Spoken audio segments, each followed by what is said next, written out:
kasus. Tapi kadang bingung karena istilahnya banyak, yaitu anemia aplastik. Yuk kita beda bareng-bareng, apa itu anemia aplastik?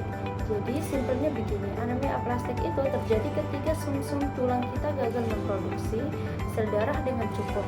Nah, karena sumsum tulang itu pabriknya sel darah kalau pabriknya gagal memproduksi, otomatis 3 jenis sel darah merah, sel darah putih, dan trombosit turun bersamaan.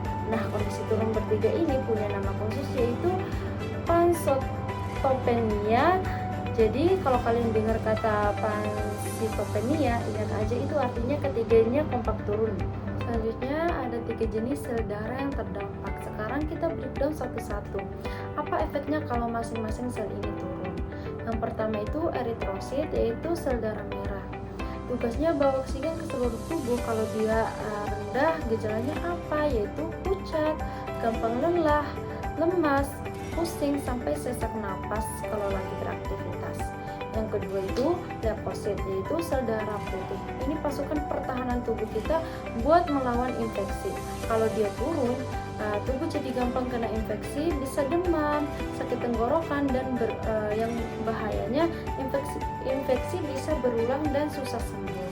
Yang ketiga, trombosit, fungsinya bantu proses pembekuan darah. Kalau rendah, jadinya gampang memar, mimisan, gusi berdarah, dan risiko pendarahan meningkat.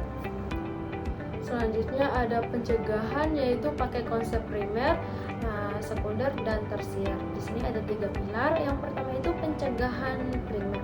Tujuannya itu mencegah sebelum penyakitnya muncul. Caranya dengan mengurangi faktor risiko, misalnya hindari bahan kimia yang berbahaya, gunakan obat secara bijak, hindari paparan radiasi yang nggak perlu, dan terapkan hidup sehat. Di sini peran perawat itu lebih ke arah edukasi. Yang kedua itu pencegahan sekunder. Ini fokusnya temukan lebih awal, tangani lebih cepat. Jadi tujuannya itu mendeteksi gangguan darah sejak dini. Caranya lewat pemeriksaan darah lengkap atau CBC buat lihat kondisi sel darah pasien. Perawat berperan di sini yaitu mengkaji kondisi pasien, observasi gejala, memantau tanda-tanda vital, dan hasil lab. Selanjutnya yang ketiga pencegahan tersier. Ini dilakukan kalau pasien udah kena anemia aplastik. Fokusnya mencegah komplikasi dan menjaga kualitas hidup. Dan ada beberapa fokus di sini. Yang pertama itu pencegahan infeksi, yaitu cuci tangan, hindari waktu sakit, laporkan kalau ada tanda demam. Yang kedua itu pencegahan pendarahan, yaitu hindari cedera, hati-hati beraktivitas. Yang ketiga mengalami dampak anemia, atur aktivitas, istirahat yang cukup, penuhi nutrisi. Dan yang terakhir itu ada pengobatan transfusi darah sesuai indikasi atau terapi.